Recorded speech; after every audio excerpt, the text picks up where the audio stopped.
여러분 까꿍 반갑습니다. 여의도 너머 TV의 닭간다 진행을 맡은 개그맨 김규익입니다. 반갑습니다. 까꿍 목요일이죠.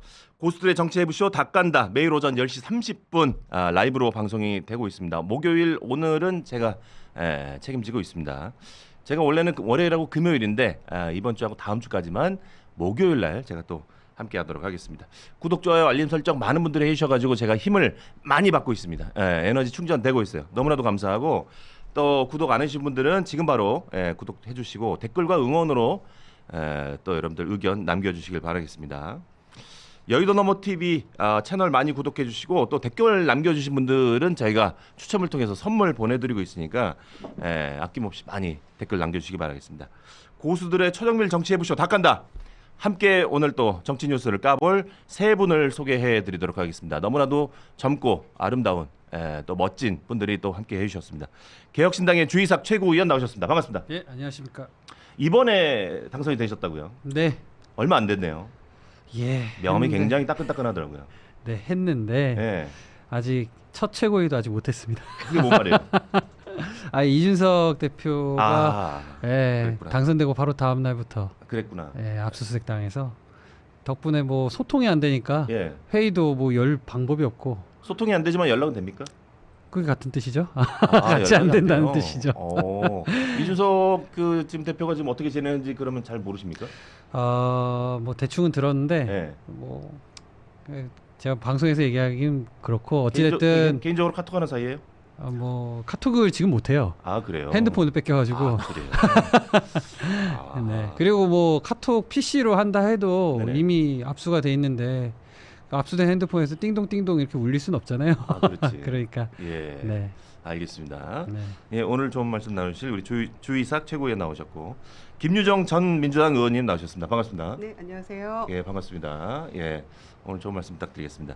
다음에 이제 류혁 전 법무부 감찰관님 나오셨습니다. 반갑습니다. 예, 안녕하십니까. 안녕하십니까. 예, 감찰관, 법무부 감찰관 하면은 사실 굉장히 강한 이미지인 줄 알았는데, 예. 저희 진짜 외삼촌 같은 느낌이 드신 분이 나와가지고 살짝 놀랐습니다. 예, 저도 저 이름은 뭐 감찰관이라는 직함이 뭐 멋있어 보이긴 합니다만, 예.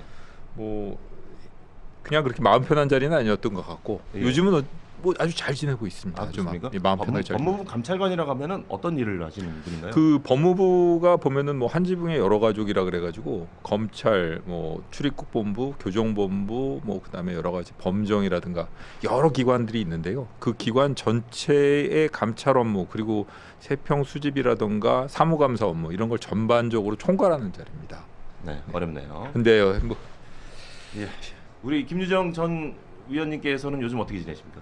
저는 뭐 원외에서 이미 10년이 넘었는데요. 네, 방송하면서 열심히 잘 지내고 있습니다. 그렇습니까? 네, 오랜만에 우리 주이삭 최고위원 만나니까 예, 진짜 반갑네요. 두 분이 뭐 이렇게 약간 인연이 있다고 들었는데 어떻게 예. 인연 있으신 거예요? 제가 국민의당에서 대변인 할 때 네. 그때 우리 공보국에서 함께 일했던 네. 우리 또 당직자였었어요. 직원이었군요. 예, 그런데 이제 그 뒤에 서대문 구의원 출마하고 이러면서 이제 또 저는 다시 이제 민주당이 또 복당하고 네. 이러면서 한동안 소식이 좀 뜸했는데 오랜만에 이렇게 얼굴 보니까 좋고요. 또 최고위원 되셔서 축하드리고 사람 이름 모른다. 이렇게 돌아 우리가 방송을 이렇게 몇 년 만에 만나서 함께 할 줄은 몰랐거든요. 그러니까 인생은 참 알 수 없다. 정치도 알 수 없다. 그 주이삭 의원이 그 직원으로 있을 때가 몇 년 전이에요? 그러니까 한 8년 전이죠. 8년 전? 네, 8년 전이죠. 2017년도 7년, 6년, 대선이 7년, 있었던 때니까. 그쵸. 대선이 네. 있을 때죠. 네. 그때 뵀어요. 2017년. 직원으로 계시다가 지금은 이제 그 의원으로 네. 이게 거의 뭐 이제 어찌 보면 이제 그런 경우가 있나요? 직원이었던 사람이 이제 의원이 돼가지고 그렇게 만나는 경우도 있나요? 많이 있죠. 예전에 그래요? 저희 보좌관도 네, 서울시의원이 네. 됐고요. 네. 그러니까 이제 그렇게 많이 정치의 뜻을 품고 온 보좌관들도 많이 있기 때문에 또 진출도 하고요. 또 보좌관 출신 국회의원들도 국회 굉장히 많잖아요. 그래서 열심히 또 노력한 만큼 또 성과를 얻는 분들도 꽤 있죠. 그러면 이제 보좌관 분들한테 갑질이 아니라 굉장히 잘해줘야겠네요. 어떻게 만날지 모르니까. 그럼요. 아니 근데 보좌관과 의원을 떠나서 그냥 네. 사람 대 사람으로 인간적으로 그런 갑질은 안 되죠. 예, 그렇죠. 저는 절대 있을 수 없는 일이라고 생각합니다. 예, 네. 알겠습니다. 자, 아침마다 긴급 뉴스 속보가 계속 쏟아지고 있는데 오늘 아침에 또 속보가 터졌죠. 한미 관세 협상 타결 소식이었습니다. 관세율이 25%에서 15%로 훅 낮아졌어요. 굉장히 잘했다고 봅니다. 한국은 미국에 3,500억 달러를 투자하기로 했고 2주 뒤에 한미 정상회담이 열린다는 소식까지 전해졌습니다. 굉장히 뭐 좋은 소식인 것 같아요. 한국 협상단이 트럼프 대통령을 직접 만나서 타결한 건데 타결 결과 어떻게 보십니까? 뭐 일단은 저는 우리 경제의 어떤 불확실성이 제거됐다는 점에서 다행이다라고 생각하고요. 아니면 25% 관세가 내일부터 발효될 참이잖아요. 네. 그런 점에서 정부 각 부처에서도 굉장한 노력을 했고 또 지금 대기업 총수들도 다 발벗고 나서서 지금 다 미국 가 있잖아요. 그래서 가슴 조마조마했었는데 그나마 불확실성 없애고 또 뭐 한 2달 뒤에 또 이런 얘기 나오면 정말 좀 답답해지잖아요. EU도 뭐 일본도 지금 다 15%로 다 협상 타결이 됐기 때문에 우리도 적어도 그 수준 정도에는 맞춰야 되지 않을까. 더 높아지거나 굉장히 불리한 조건으로 협상이 이루어지면 곤란한데 새 정부 출범에 어떤 찬물을 끼얹는 그런 결과가 나온다면 참 참담했을 텐데 다행히 그나마 선방했다고 생각하고요. 네. 그리고 이제 2주 후에 한미 정상회담 지난번에 나토 가서 또 못 만났었고 그래서 한미 관계 뭔가 뭐 좀 삐그덕거리는 거 아니야? 뭐 이런 시각들도 있었어요. 특히 국민의힘에서 뭐 이런저런 막 얘기들을 많이 했었는데 다행이라고 생각하고요. 2주 후 한미 정상회담을 통해서는 이제 또 추가적으로 뭘 어떤 청구서를 내밀지는 모르겠어요. 뭐 방위비 분담금이랄지 이런 거 가지고 또 새로 하자라고 할지는 모르겠습니다만 다행이라고 생각하고 특히 농산물 개방, 쌀이나 또 쇠고기 뭐 30개월 이상도 막 수입해라 막 이런 얘기 있었는데 네네. 고성이 오고 가면서 그런 상황 속에서도 그거 잘 지켜낸 거 뭐 그런 것들은 참 다행스러운 일이라고 생각합니다. 저는 이 소식을 전하면서 참 잘했다라고 표현을 했는데 조아 해널님께서 잘한 건 아니죠라고 이렇게 의견을 주시는데 반대 의견을 주시는 분들은 어떤 생각에 이렇게 반대 의견을 주셨을까요? 일단 저는 고생한 건 맞다고 봐요. 네. 왜냐하면 25%에서 15%로 줄였으니까요.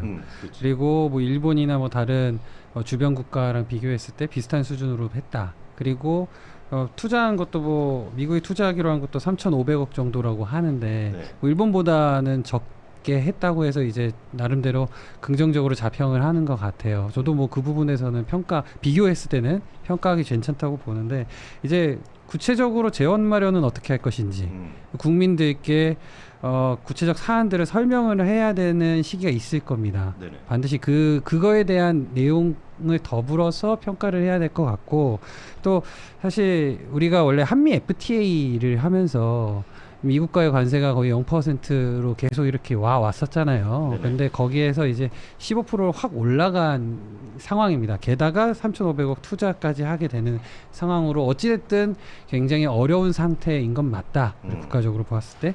그런 부분 또 과거에 이제 그런 한미 FTA를 달성을 했던 노무현 대통령께 과거 뭐 이런 좀 반미 운동과 더불어서 진보 진영에서 이렇게 비판이나 비난이 많았던 기억이 있어요. 네네. 그러면 요번에 그럼 이재명 대통령이 정부가 돼가지고 이루어진 이 관세 협상과 관련한 결과를 과연 그 진영에서는 또 어떻게 평가할 것이냐 이것도 저는 좀 두고 봐야 될 일이라고 봅니다. 예, 알겠습니다.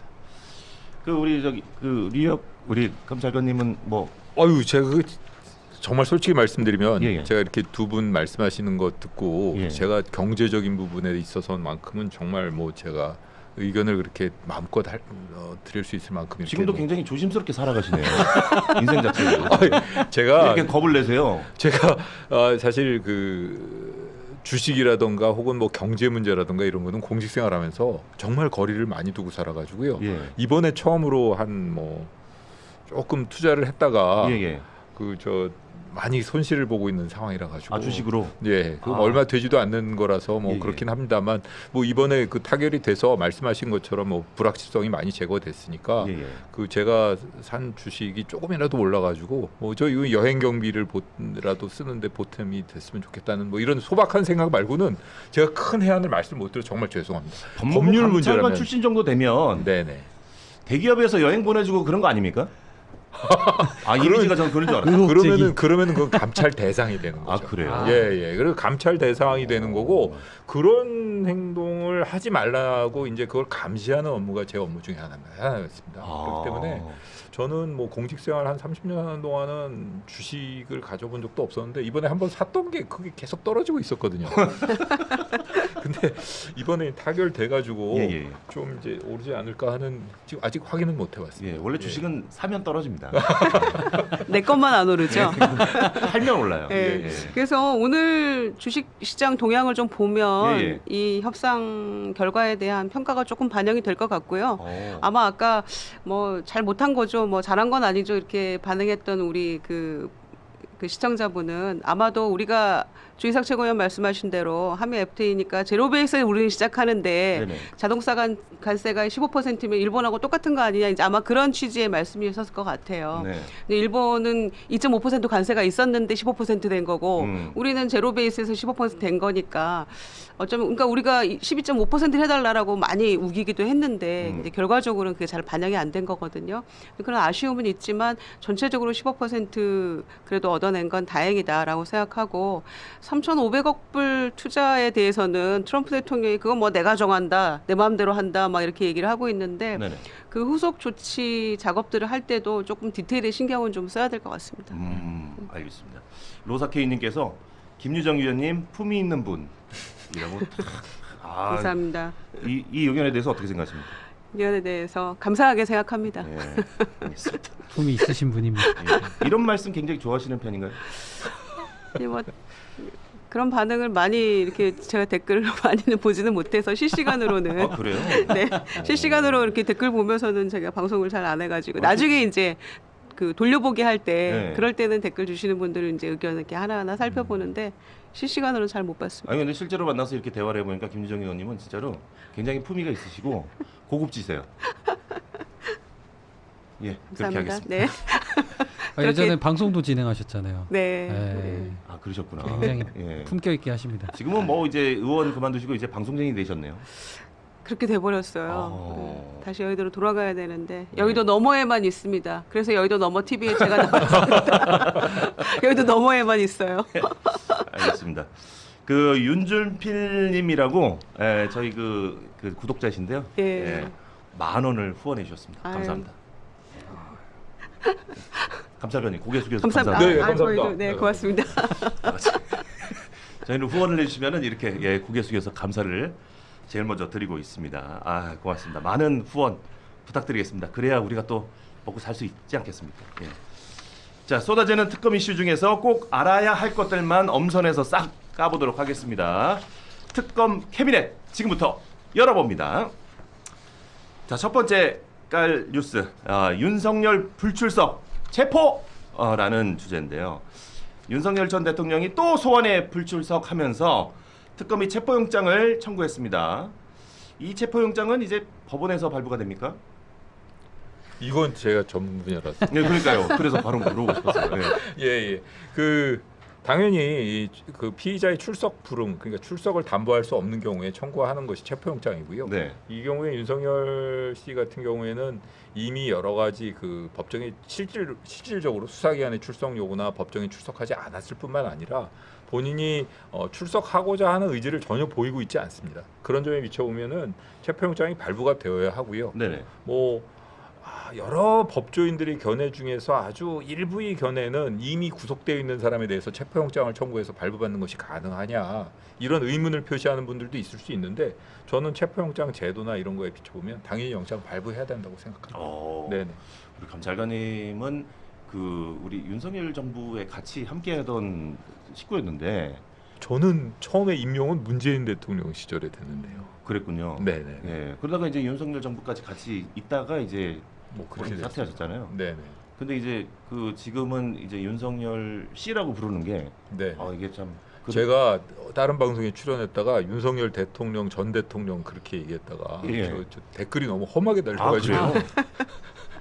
그래가지고 제가 그 다음부터는 그리고 사실은 제 사석에서는 뭐 이런 일부러 호칭 같은 게 거의 없습니다. 근데 그래요? 이제 그 방송에서는 너무 심하지 않나 싶어가지고 제가 그렇게 했던 것인데 네.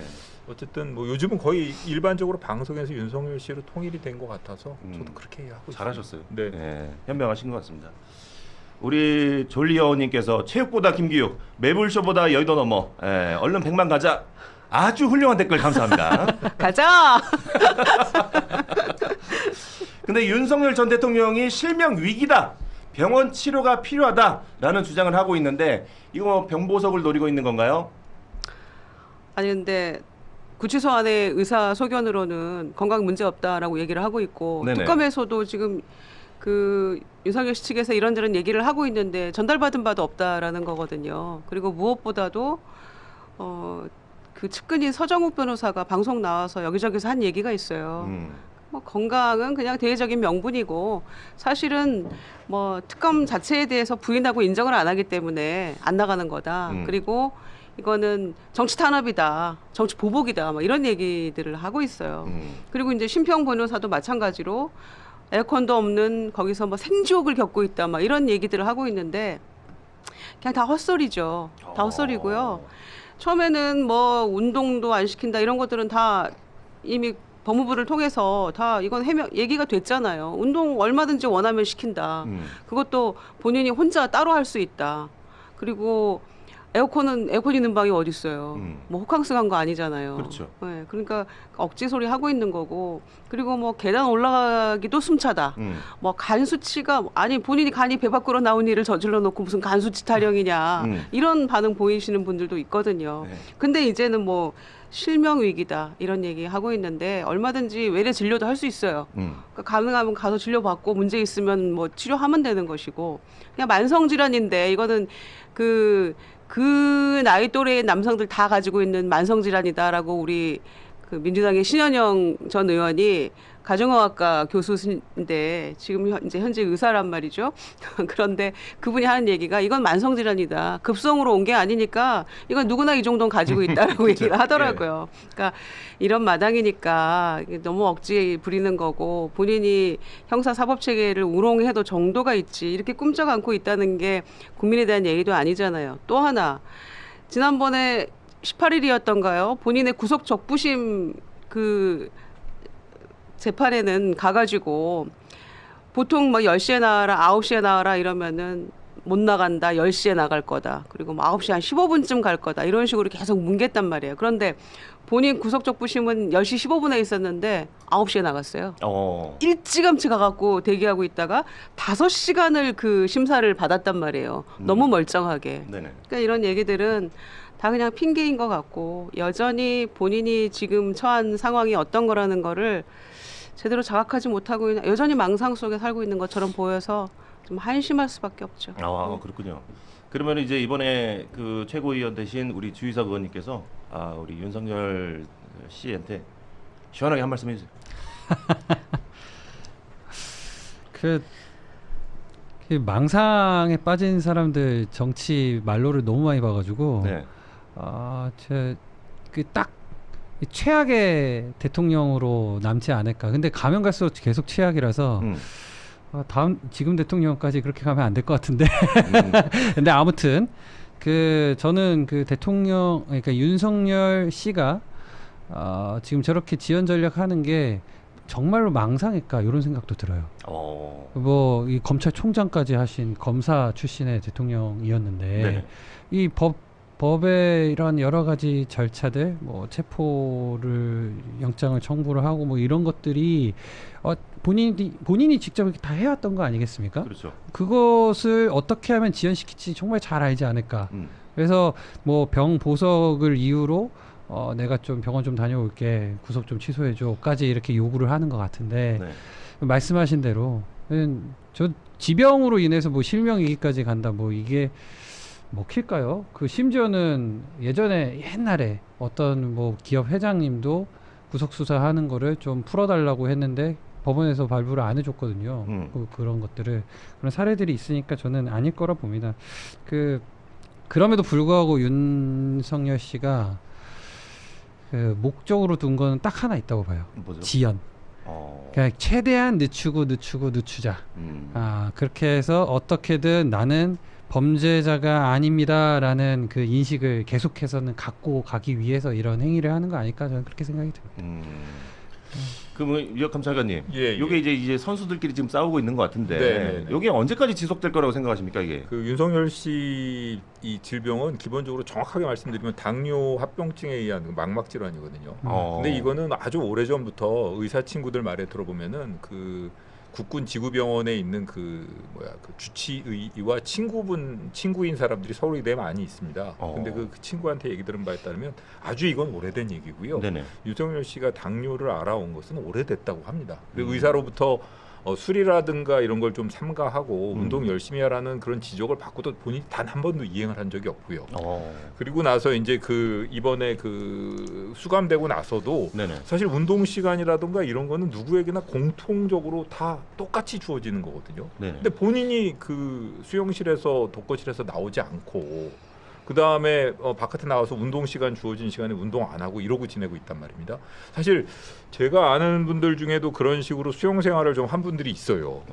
있는데 예. 그분들은 들어가가지고 아주 건강해져서 나왔단 말이에요. 오히려. 예, 하루에 뭐 한 200개씩 팔표표기 하고 바깥에 나가서 1시간 운동 시간 주어질 때 계속 달리기 하고 이래가지고 본인 몸을 본인이 관리하고 나왔고 그 이후에도 잘 지내고 있습니다. 그런데 여기는 보면은 그 안에서도 역시 게으르게 지내면서 실명이기다 이런 얘기를 계속 하는데 이거는 본인이 법률적인 공방으로는 도저히 본인의 형사 책임을 면할 길이 없으니까 이런 식으로 계속 어떻게 보면 밑밥을 던져놓는 거라고 할 수 있겠죠.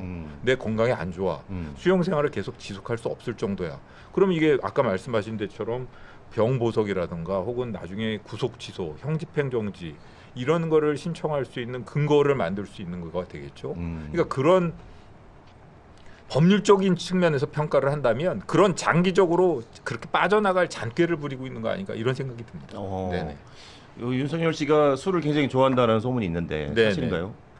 그 술 좋아하고 그 다음에 그 본인의 식습관 자체가 예전부터 아주 유명한 얘기 중에 하나가 고기 반찬 없으면 밥을 안 먹는다 그래요. 고기 좋아하고. 네, 그러니까 그 기름진 음식 좋아하고 사실 실질적으로 유튜브나 이런 걸 찾아봐도 아니 뭐 저 소주 한 잔 정도는 그러면서 이렇게 글라스에 따라서 마시면서 이건 소화제 아니야 그러면서 하는 게 나오거든요.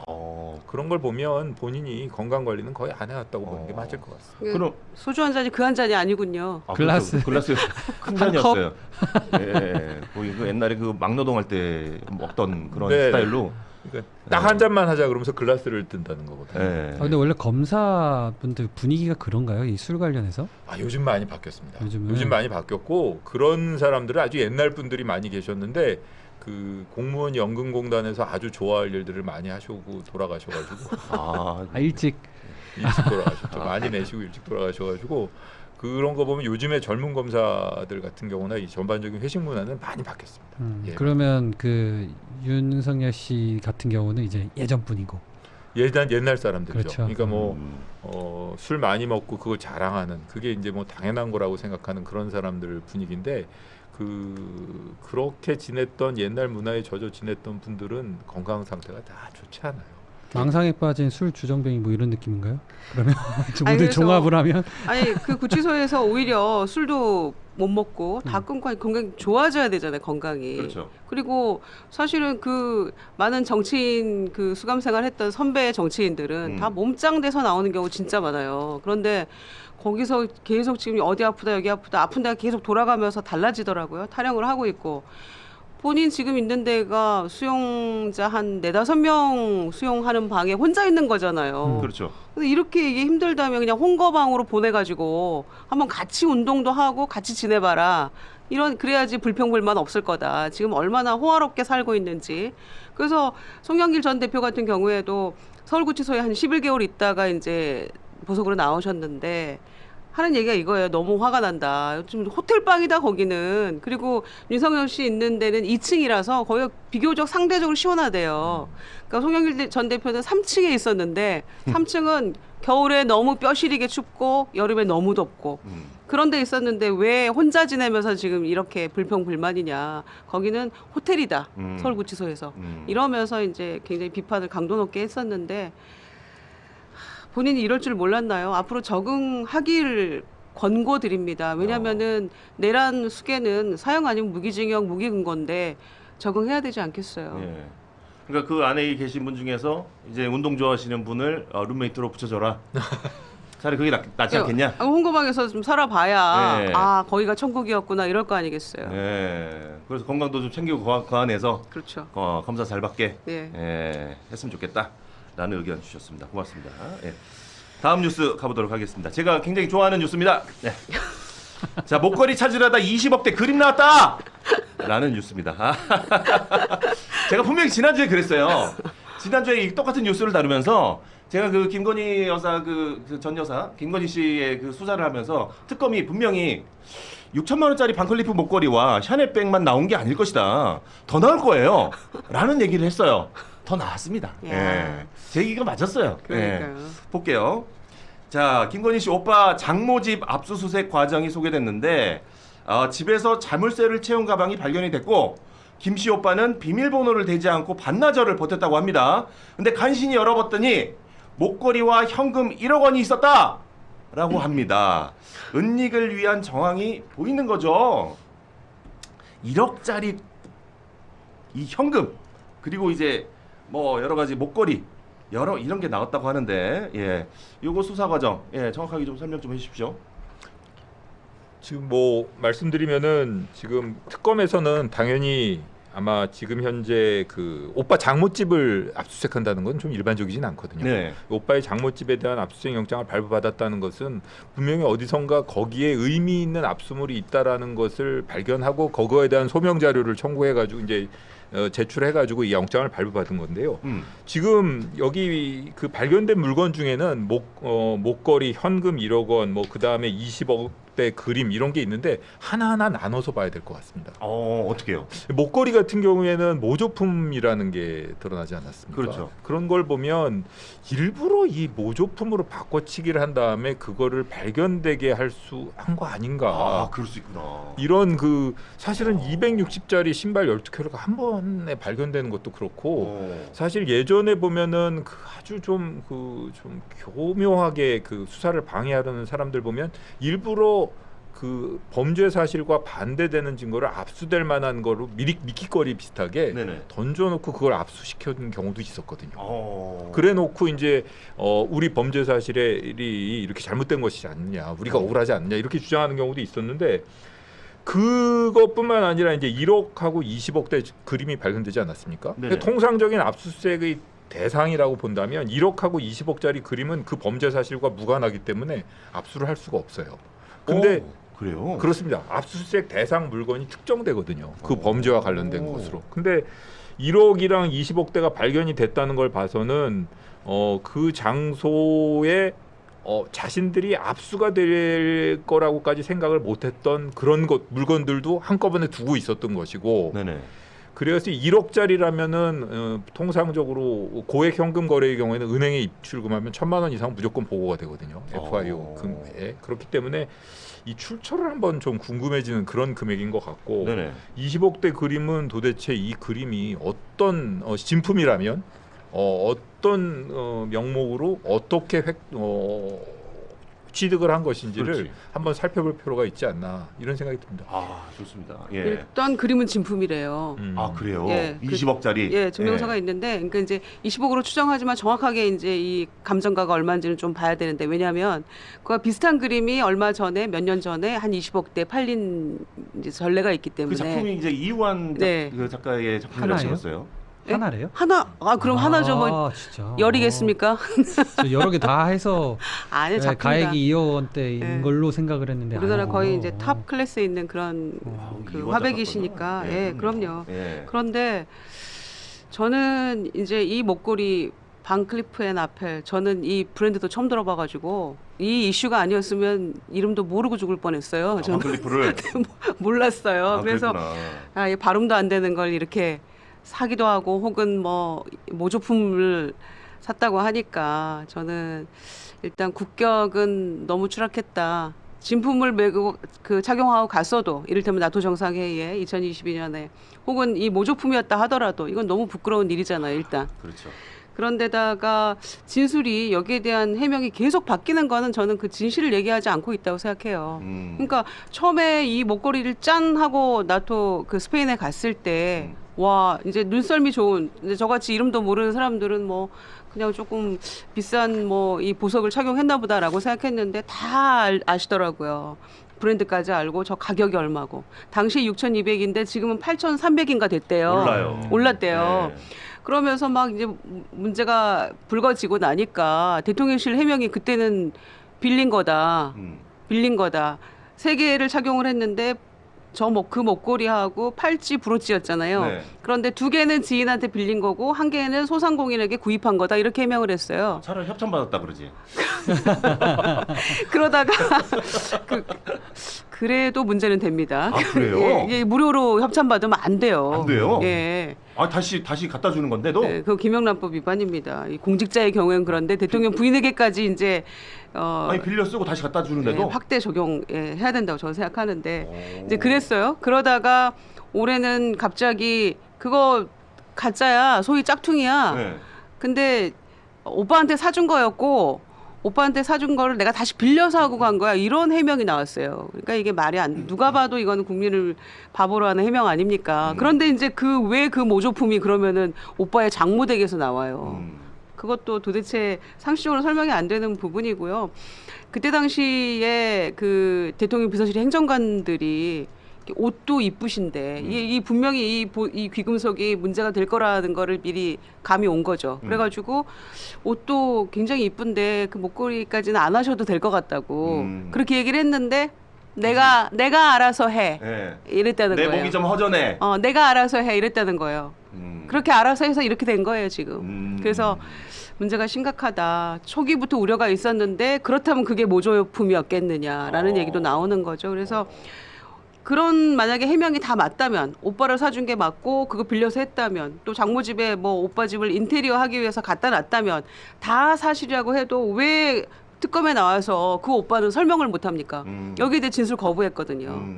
여러 가지 문제가 있다. 그리고 가방을 반나절을 뭉개고 비밀번호 안 알려주고 열었는데 목걸이도 2개 나오고 뭐 현금 1억도 나오고 막 이랬다는 거잖아요. 네네. 근데 다른 거엔 얘기를 안 해. 현금 1억만 내 거야. 이렇게 얘기를 한 거예요. 네. 그러니까 이 모든 상황이 누가 봐도 이거는 그냥 보통의 상식선에서는 일어날 수 없는 일이라서 특검이 찬찬히 살펴봐야 된다고 생각합니다. 이거는. 저는 거기 현금 1억도 본인 거라고 얘기를 하는 게 네. 의아해요. 보통 그 1억 정도 되는 그 높은 금액의 현금을 네네. 어디에다 넣겠습니까? 저는 쉽게 움직이지 못하고 비밀번호도 타타타 하는 이런 금고에다 넣을 것 같은데 그렇죠. 가방에다가 자물쇠를 걸어놓는다.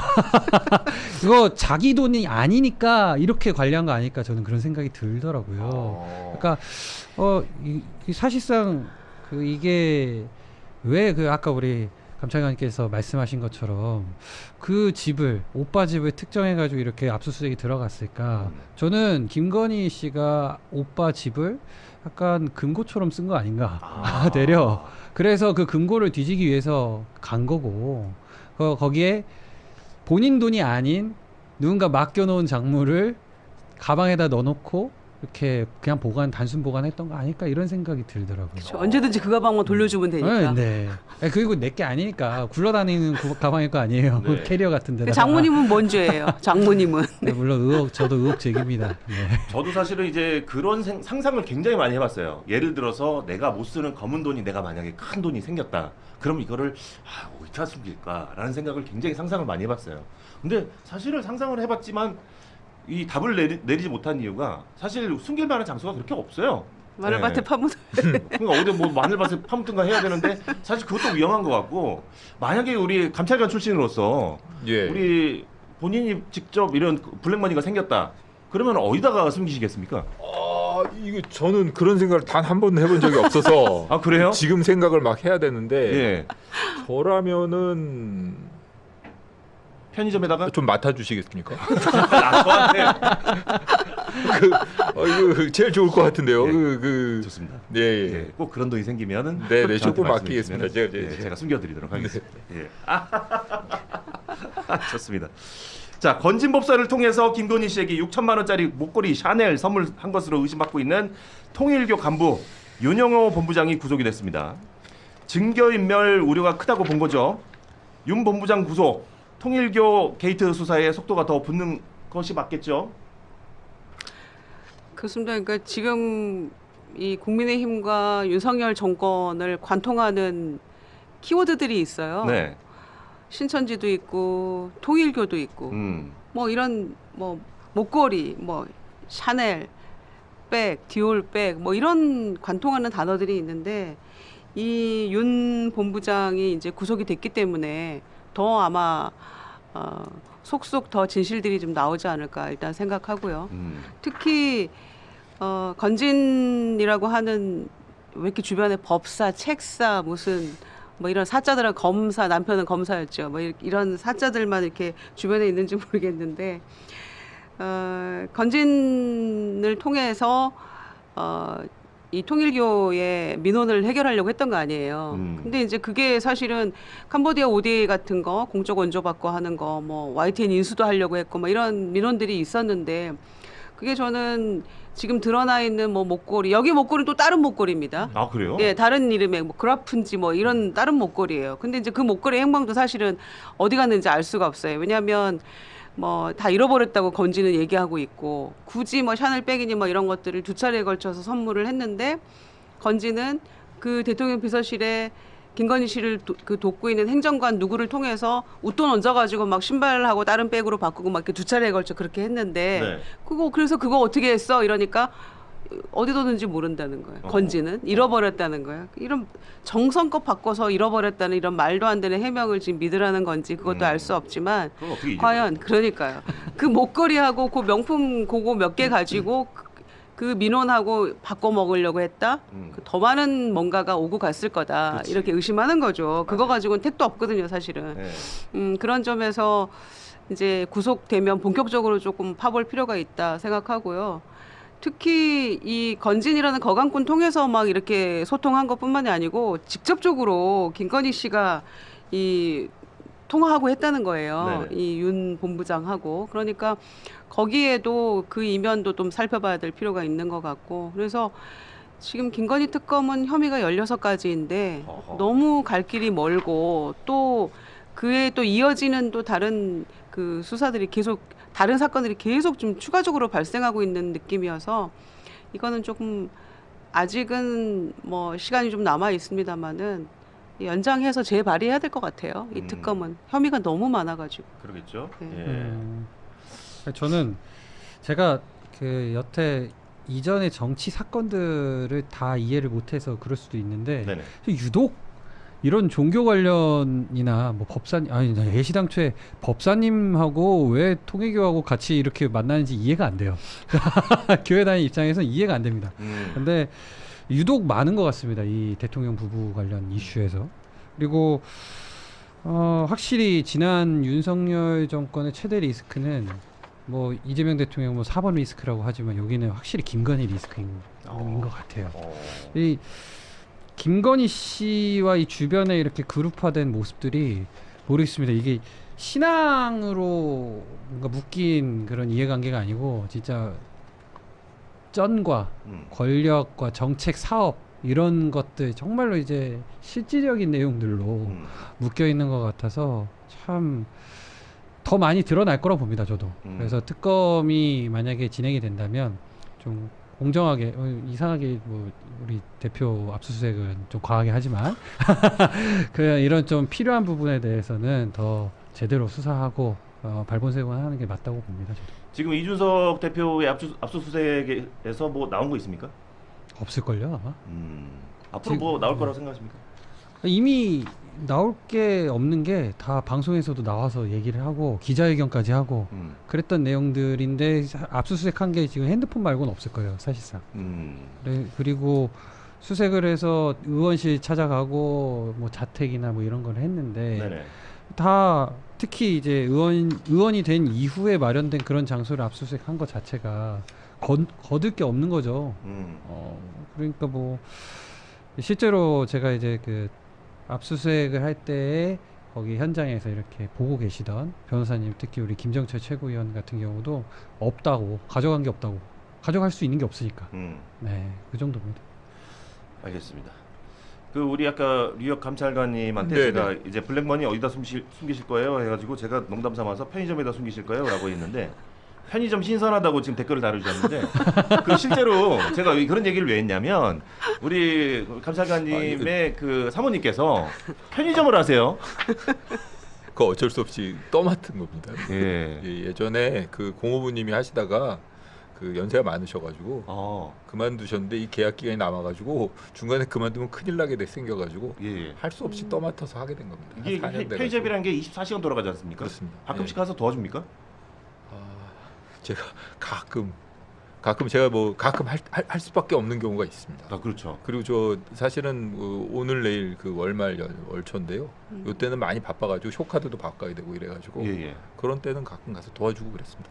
뭐 실례되는 말씀일 수도 있겠지만은 굉장히 편의점에 앉아 계시면 굉장히 어울릴 것 같습니다. 아니 근데 진짜로 제가 저 바코드 잘 찍을 것 같아요. 예, 네. 그거 잘하고요. 뭐 예. 요즘에 저 키핑도 잘하고 아, 이제는 그래요? 이제 꽤 제가 그 업무에 익숙해져가지고 예. 바늘에 오르셨네요. 예, 어느 정도 적응하셨네요. 이제 뭐 교통카드 충전이라든가 그리고 또 제가 외국을 조금 하거든요. 예. 그래가지고 외국 손님들 오면 접대도 좀 잘하고. 아, 그러시구나. 네네네. 오, 유리한 부분이 있네요. 네네. 알바도 쓰시겠네요. 알바도 조금 있습니다. 아 그러면 알바가 이제 뭐 뒷돈 챙길 수도 있으니까 그런 거 감찰합니까? 저희 같이 일하시는 분들은 그런 분들은 아니고 되게 오래 일하신 분들이고요. 네. 저 어떻게 보면 뭐 어제도 저녁 뭐 같이 한 모양이던데 예. 잘 아주 훌륭하신 분들. 예. 예. 알겠습니다. 예. 위치가 어디 있습니까? 저희 집 근처에. 그 옛날 고모부님 사시던 그 동네에 해가지고 그러시구나. 예 거기 있습니다. 네. 아, 쑥스러운 모습이 너무 귀여우셔가지고. 저도 편의점 알바 많이 했었어가지고. 아, 그래요? 네, 아, 대학 예. 다닐 때. 아, 네, 쉽지 않던데요. 알바 인권을 존중해 주십시오. 저희는 좋습니다. 저희는 그 조금 최저임금보다는 조금 더 드리고요. 예. 좀 괜찮은 편입니다. 쉽지 않은 결정이에요. 근데 요즘 그게 같은 시기. 그 지난 1월, 2월에는 아주 적자 많이 봐가지고. 예. 아, 계엄 때. 네. 알겠습니다. 응원하겠습니다. 고맙습니다. 네, 화이팅. 자, 다음 뉴스입니다. 김건희 비화폰 통화 내역 나오나? 라는 주제입니다. 예. 최상병 특검 윤석열 김건희 비화폰 기록을 압수수색하고 있는데 비화폰이라고 하면은 어떤 폰이죠? 그 비화폰이라는 게 예. 그 폰 자체는 지금 갤럭시 폰을 쓰고 있다고 하는데요. 네네. 중간에 비화폰 서버를 거쳐가지고 통신 내용이 암호화된 다음에 비화폰 서버를 거쳐서 원래 또 비화폰을 쓰는 사람에게 연결돼가지고 그러니까 코딩 디코딩을 거쳐가지고 이 비화폰 서버를 거쳐서만 그 통화 내용을 알 수 있는. 그러니까 통화 내용이 어떤 내용인지 저장은 안 되고요. 통화 내용만 남는 그런 누구랑 종류. 통화했다. 뭐 네네. 이것만 남고. 그러니까 그것도 비화폰 서버를 압수수색을 해야 된다는 것이고요. 아. 그러니까 일반적인 그러니까 이 비화폰에도 그렇고 비화폰 서버, 비화폰에는 이제 암호화는 그게 들어가 있고, 예. 그다음에 비화폰 서버에서 그걸 갖다가 이제 풀어가지고 비화폰 서버 상대자에게 연결해가지고 서로 통화할 수 있는 그런 구조로 통신 보안을 유지하기 위한 폰이라고 합니다. 그런 네. 통신 보안을 유지하기 위해서 쓰는 비화폰을 물론 뭐 대통령의 아내이긴 했지만 민간인인 김건희 씨가 그 비화폰을 사용했다고 최상병 특검팀이 밝혔습니다. 김건희 씨의 국정 개업이 가능성이 점점 짙어지고 있는 것 같은데 어떻게 생각하십니까? 이게 말도 안 되는 거죠. 네. 그러니까 요즘에 유행하는 말로 너 뭐 돼? 아, 그렇지. 너 뭐 돼? 너 뭐 돼? 너 뭐 돼? 아니 도대체 왜 이 비화폰을 씁니까? 저는 뭐 이런 경우 처음 봤고요. 네네. 그리고 지금 이게 아마 모르긴 해도 아마 집권 초기부터 계속 썼을 것 같은데 본인이 그러니까 이를테면 장관들한테도 뭐 비화폰 나눠주고 하면서 이 번호로 오면 이게 여사님 번호니까 꼭 받아야 된다 뭐 이런 얘기까지도 돌았었잖아요.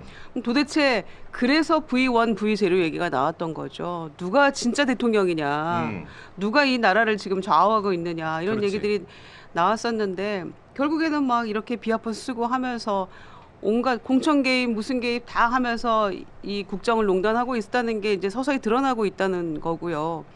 그 다음에 그 VIP 경로설 때문에 그 억울한 이 최상병의 죽음 앞에서 이런 일들을 하고 있었다는 거 그날. 그리고 뭐 대통령의 경로뿐만이 아니라 왜 김건희 씨가 도대체 관계자와 왜 통화를 합니까? 그러니까 임성근 사단장의 구명 로비가 누구를 거쳐서 나왔다, 누구를 통했다 이런 얘기들이 이제 실체가 드러나고 있는 거라고 저는 생각을 하고요. 그래서 과거의 대통령 부인들이 직접적으로 무슨 수석이나 이런 그러니까 당시 청와대 수석하고도 통화하는 일이 좀처럼 없어요.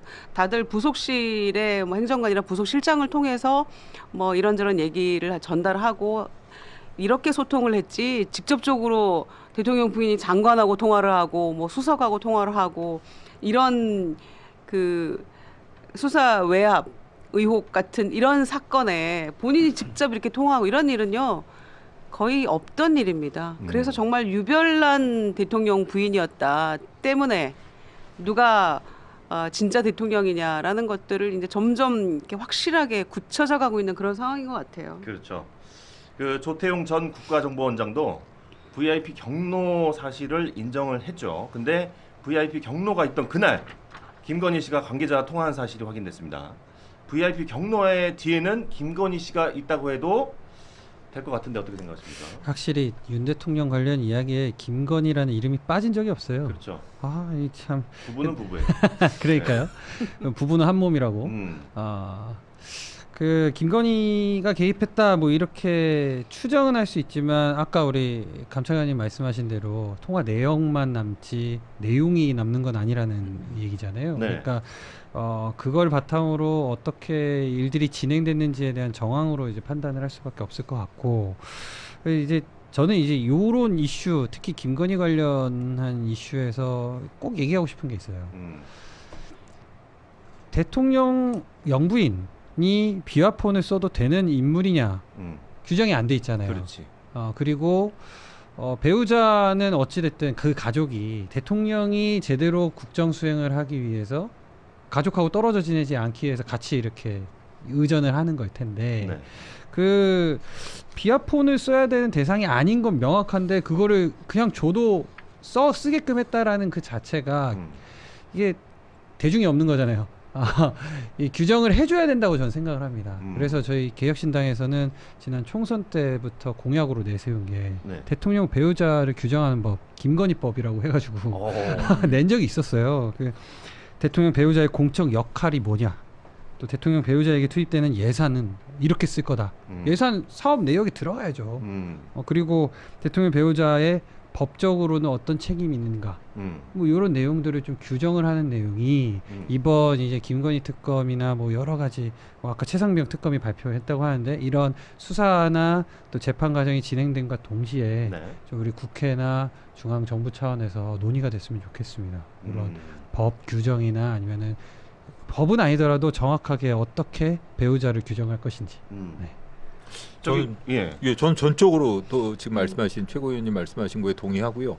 사실 그 대통령의 배우자가 공적 지위에 있지 않은데도 불구하고 비화폰을 사용했고 네네. 그걸 정확하게 어떤 것으로 의유를 해가지고 문제를 삼으려면 정확한 규정이 필요한데 그 네. 규정이 마땅치가 않다는 거죠. 그렇기 때문에라도 그런 규정 두면 좋을 것 같고 사실은 이 경로설 이건과 관련해 가지고도 이 구명 활동을 하는데 김건희 씨 인맥을 통해 가지고 구명 활동을 또 했다는 거 아니겠습니까? 근데 그런 의혹이 있는 와중에 김건희 씨가 그 비화폰을 가지고 통화한 내역이 나왔다는 것을 보면 그 김건희 씨 인맥을 통해 가지고 그 임성근 사단장이나 이런 사람들의 구명 로비를 했다는 그 의혹이 어느 정도 사실이 아닌가 이렇게 볼 여지도 있다는 거죠. 저 그렇기 진짜 때문에 이게 심각한 것 같습니다. 이게 모든 국정이 시스템을 통해서 이루어지는 것이 아니라 시스템 이외의 그 뭐 건진법사라던가 여러 가지 김건희 씨 인맥, 그것도 김건희 씨 인맥도 참 듣도 보도 못하던 법사라던가 혹은 뭐 여러 가지 뭐 이상한 뭐 신천지, 통일교 뭐 이런 인맥을 통해 가지고 이루어진다는 게 참 일반 국민들이 보기엔 납득하기 어려운 그런 상황. 저는 그냥 재밌어요. 네. 아니, 조태용 원장도 비화폰 아닌 그냥 일반 폰이 있을 거 아니에요.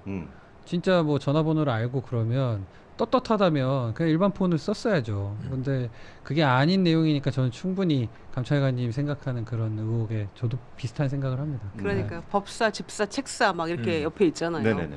근데 조태용 전 국정원장은 당시에는 안보실장이었어요. 그 안보실 회의에서 대통령이 경로 그리고 800-7070 번호로 이종섭 장관하고 통화를 하고 그리고 나서 이제 이렇게 수사 외압이 이루어진 거잖아요. 그래서 박정훈 대령 억울한 재판도 받고 정말 그 2년 가까이 정말 수모를 겪으면서 어려운 시절을 보냈는데 이제 모든 게 제자리로 돌아가는 그런 시간이라고 할 수 있고요.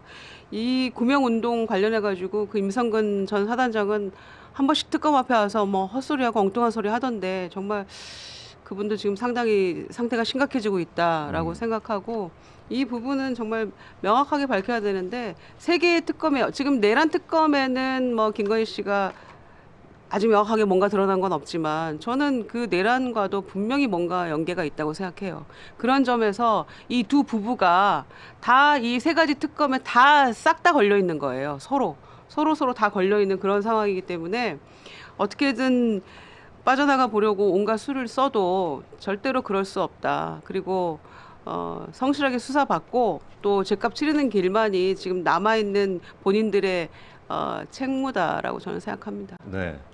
그 윤석열 김건희 사실은 이제 부부로서 두 사람이 저는 개인적으로 생각했을 때 두 사람이 굉장히 사랑하거나 아니면은 윤석열이 지금 가스라이팅을 당해서 그런 거 아닌가라는 생각을 저는 하는데 이게 사실 이제 그 아무리 그 대통령의 영부인이더라도 비화폰을 이렇게 갖게 되는 거는 사실 이게 굉장히 이례적인 일인 것 같은데 말도 안 된다고. 그렇죠. 네, 있을 수 없는 일이에요. 그렇다면 사실 이제 그거를 딱 구해다 준 사람은 당연히 윤석열이겠죠. 그렇지 않습니까? 그렇죠. 뭐 경호처에서 네. 주거나 그 비화폰의 서버가 또 경호처에서 관리하거든요. 그렇죠. 그러니까 뭐 다 연동돼 있고 그래서 지난번에 뭐 체포영장 발부됐을 때 탄핵 전에 그 관저에서 안 나오고 버틸 때도 또 버티면서 끝까지 지키려고 했던 경호처 인사들이 김건희 라인이다 막 이런 얘기까지 있었기 때문에 사실상 대통령 노릇을 한 거죠. 그렇게밖에 볼 수가 없어요. 그러면은 그 감찰관님, 그, 예. 그 김건희 윤석열 부부는 얼마나 사랑을 하는 관계인가요? 굉장히 이 정도로 아니 아무리 그 자기가 대통령이지만 영부인한테 구해주면 안 되는 비화폰을 구해줬습니다. 그렇습니다. 예. 엄청 사랑하는 거 아닙니까 이 정도면? 뭐 그래갖고 둘이 이렇게 통화를 하려고 그랬던 거 아닐까 싶기도 하고요. 예, 근데 예. 뭐 김성원 차장이 구해주지 않았을까 싶은데 그래요? 그것도 그 윤석열이 지시를 해서 그나마 김성원 차장이 비화폰을 준 거라면 그나마 그래도 모양새가 요만큼이라도 나을 수 있는데 예. 그게 아니라 그냥 그 김건희 씨가 커먼 차장 좀 갖고 와봐요. 그래가지고 그냥 본인이 직접 지시를 해서 나도 가져온 것이라면 네. 윤석열 그냥 당신은 몰라도 돼 알고 있어 내가 가져왔어 이런 식으로 진행된 거라면 그건 더더욱 어떻게 문제가 되는 보면은 거죠. 문제가 있다기보다는 그 더 흥미진진한 얘기가 되는 거죠. 그렇죠. 네네네 아니, 그런 그 것 같습니다. 통일교 그 뭐죠? 그 캄보디아 ODA 사업 ODA. 네. 그것도 그렇고 정확하게 캄보디아 ODA 사업은 어떤 사업인가요? 아마 국제구호 뭐 이런 사업 아닌가요? 공적 원조 네, 원조 사업. 예. 네. 그런 거일 텐데 그런 특정 민원에 대해서 쿨하게 이렇게 해줘 뭐 이런 느낌으로 간 거고 또 아내가 비화폰이 필요하다고 한다고 해서 비화폰 하나 해줘. 거의 무슨 제왕의 시대에 사는 느낌이에요. 그 구중군걸 안에서.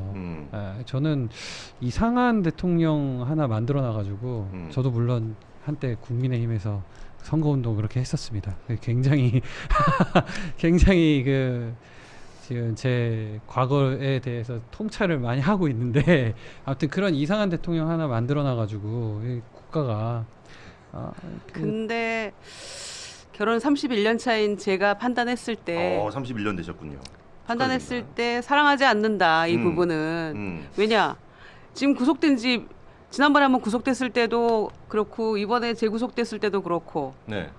면회를 단 한 번도 가지 않았어요. 아하. 지금 남편이 아파가지고 죽어간다는데 실명 위기라는데 변호인들 얘기에 따르면 그리고 간 수치 막 올라간다 그러고 죽겠다는데 네. 그리고 심평 변호사는 생지옥이다 지금 네. 거기가 그렇지. 이렇게 얘기를 하고 있는데 어떻게 면회를 한 번도 안 갑니까? 이거 너무 서운하죠. 이거 어떻게 보십니까? 이게 뭐 사랑이라고 얘기할 수 있습니까 이런 걸?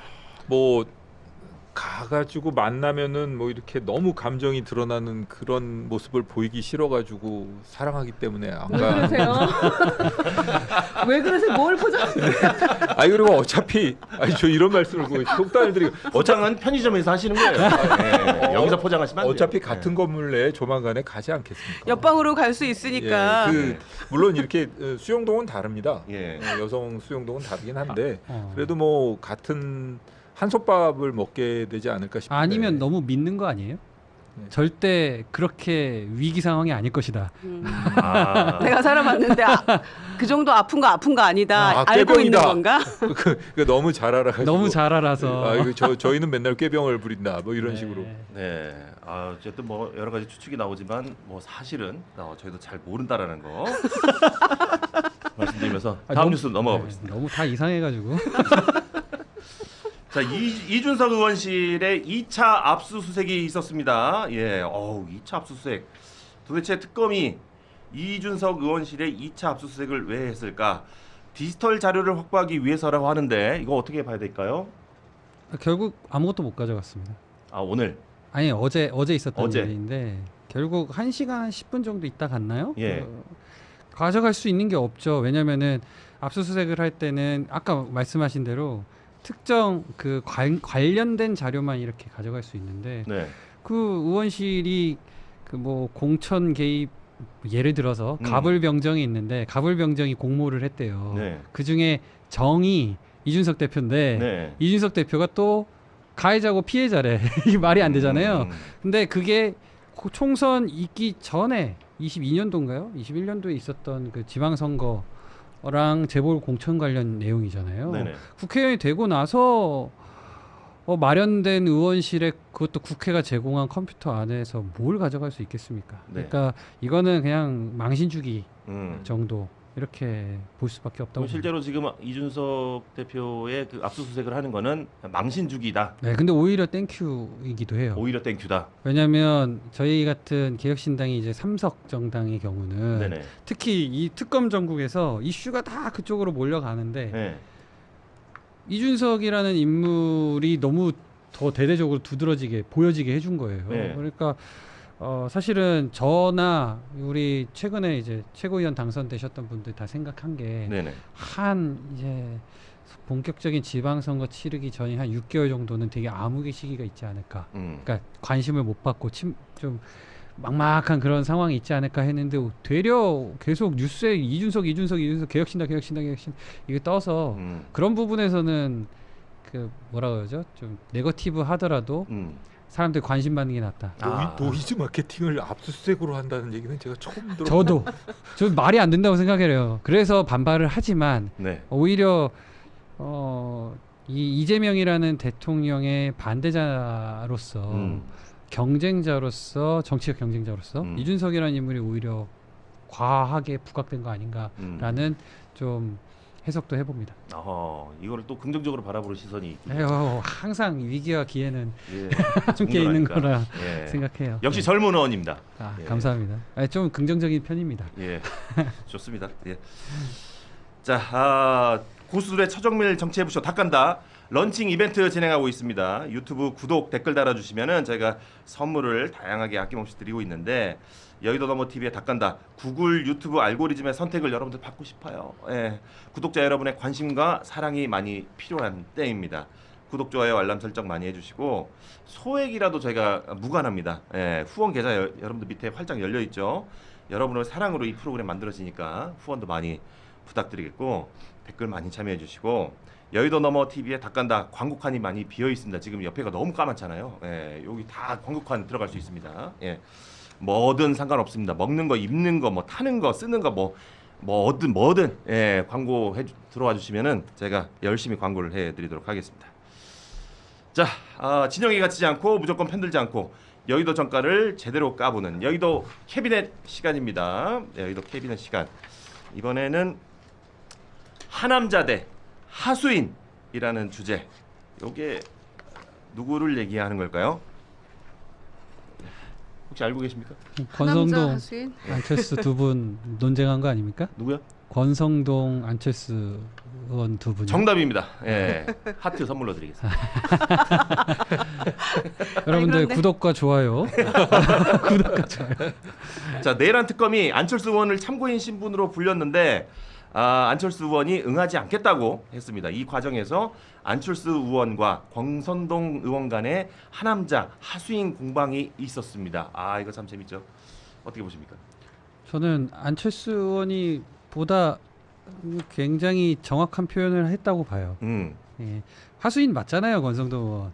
그렇게 생각하시는구나. 왜냐면은 또 저희 대표 입장에서 또 생각을 해야 되는데 네네. 텔레그램 그 체리 따봉 받으면서 대통령한테 굽신굽신 하시던 분 맞잖아요. 그러니까 하수인 맞죠. 근데 이제 하남자를 권 대표께서 안 대표한테 그렇게 얘기를 한 게 네네. 이제 납득이 안 갑니다, 저는. 왜냐면 그 강심장으로 네. 당론 어겨가면서 투표장에 끝까지 앉아 있었던 거 가지고 그런 인물인데도 불구하고 하남자, 저는 안 대표님의 그 소신과 어떤 의견 개진하셨던 거에 대해서는 굉장히 평가합니다. 우리 정재수님께서 잘한다 주의사 네, 감사합니다. 칭찬해 주셨습니다. 네. 어떻게 보십니까? 글쎄 지금 방금 경향신문 뭐 단독 속보 보니까 네. 이 하수인이라고 지칭한 이 권성동 의원이 네. 통일교 측으로부터 억대 불법 정치자금 받았다. 그게 이제 아까 우리가 얘기했던 그 통일교 윤모 씨 본부장이 구속됐는데 그 구속영장에 이런 부분들이 적시가 돼 있다는 거예요. 네네. 그러니까 권성동 의원한테 억대 불법 정치자금 줬다 이런 얘기들이. 그러니까 근데 사실은 통일교에서 그렇게 중간에 뭐 건진이건 또 권성동 의원하고도 상당히 밀접하게 연관이 돼 있긴 하죠. 왜냐하면 2021년이었던가요? 그 대선 이번 대선 말고 지난 대선의 후보 시절에 윤석열 후보 시절에 통일교 측에서 주최하는 어떤 그 회의에 컨퍼런스 같은데 행사에 후보가 거기 이제 같이 갔단 말이에요. 윤석열 후보가. 근데 그 중간의 역할을 권성동 의원이 했어요. 그 권성동 의원이 지금 구속된 윤 본부장하고 이렇게 얘기를 해가지고 윤석열 후보가 그 행사에 참석도 하고 했었는데 굉장히 밀접하게 관련이 있다고 볼 수가 있죠. 그런데다가 나중에 뭐 당대표 선거 뭐 전당대회 이 즈음에도 뭐 권성동 지원하기 위해서 통일교 측에서 많이 뭐 입당도 했다 막 그런 얘기들이 돌았는데 결국에는 이제 권성동 의원이 출마를 안 해가지고 안 했죠 그때 안 해가지고 그러면 이제 그 사람 다음은 누구를 찍어야 되냐 막 이런 얘기들까지 나왔었는데 오늘 지금 이런 속보가 나오고 보니 그 중간에 뭐 불법 정치자금이나 뭐 여러 가지 뇌물로 보이는 그런 고가의 어떤 이런 것들이 비단 이 김건희 씨한테만 갔겠냐 이제 이런 얘기가 나올 수밖에 없는 거고 영장에 적시가 됐다면은 이제 한번 특검 그 대상이 됐기 때문에 뭐 이런저런 거에 다 이 수사 대상이 될 수밖에 없는 거고 권성동 의원도 이 부분에 대해 해명도 해야 되겠죠. 그래서 저는 뭐 하남자다 이렇게 얘기하니까 넌 하수인 이렇게 받아쳤지만 저는 이 지칭 가운데서는 하남자 승이라고 생각합니다. 그래요. 내란 특검이 안철수 의원을 부른 것에 대해서 안철수 의원이 너무 지나치게 크게 생각한 거 아닐까 하는데 검찰 출신으로 수사 많이 해보시잖아요. 네, 검찰관이 어떻게 생각하십니까? 그 안철수 의원 입장에서는 본인이 이렇게 수사 대상에 대해서 소환됐다는 것에 대해서 좀 불쾌하게 여기실 수도 있을 것 같은데 꼭 그런 것만은 아닙니다. 사실 뭐 내란 특검은 아니지만 저도 참고인 조사는 받아본 적이 있거든요. 그래요? 예. 그리고 사실 안철수 의원 같은 경우에는 명태균 리스트에 명단이 올라가 있지 않습니까? 네네. 그리고 명태균 리스트의 그 성격에 대해서 여러 사람들이 각자 다른 주장을 하고 있거든요. 그럼 정확하게 내 이름이 거기 왜 올라갔는지 그리고 어떤 곡절 때문에 거기 이 명태균 리스트에 거론되게 되어 있는지에 대해서 본인이 가셔서 소명하면 되는 거죠. 소명하면 되는 것이고 일단 소환됐다는 것 가지고 그렇게 너무 이렇게 과민 반응이라 그래야 되나? 그러실 이유는 없는 것 같고 당당하게 뭐 이름이 올라가 있다면 나는 거기 있는 사실 그대로 가가지고 설명을 하겠다. 그리고 내란 특검에서 사실 뭐 그렇게 명태균 리스트에 있는 여러 유력 정치인이 이름이 언급되어 있는데 그중 어떤 사람은 안 부르고 어떤 사람은 부르고 이럴 수도 없는 것이거든요. 그리고 특검을 하는 이유 중에 하나가 그런 형평성이라던가 그런 국민들이 생각하고 있는 여러 가지 의구심을 다 해결해 달라고 한 것인데 누구는 안 부르고 누군 부르고 그러면은 특검이 존재 의의가 없죠. 너무 진지하게 말씀을 아니, 드린 거예요. 아니 근데 시작을 원했어요. 네, 사실 그렇기 때문에라도 그냥 수긍하시고 그냥 사실대로 말씀하시면 될 것 같습니다. 아니, 그런 이제 공정성이 담보가 되면 네. 좀 안철수 대표님 입장에서 이야기를 좀 해보겠습니다. 공정성이 좀 담보가 되면 충분히 가서 저도 할 수 있다고 봐요. 근데 뭐 최근에 있는 특검 3개 중에 뭐 몇 군데에서는 또 과하게 한다라는 의견, 뭐 저희 당에서도 그렇고 이런 이미지들이 있고, 또 어찌됐든 정치적으로 연결이 되는 그 행동이 될 수 있으니까 거기에 대해서는 한 번쯤은 반발해 봄직도 하다.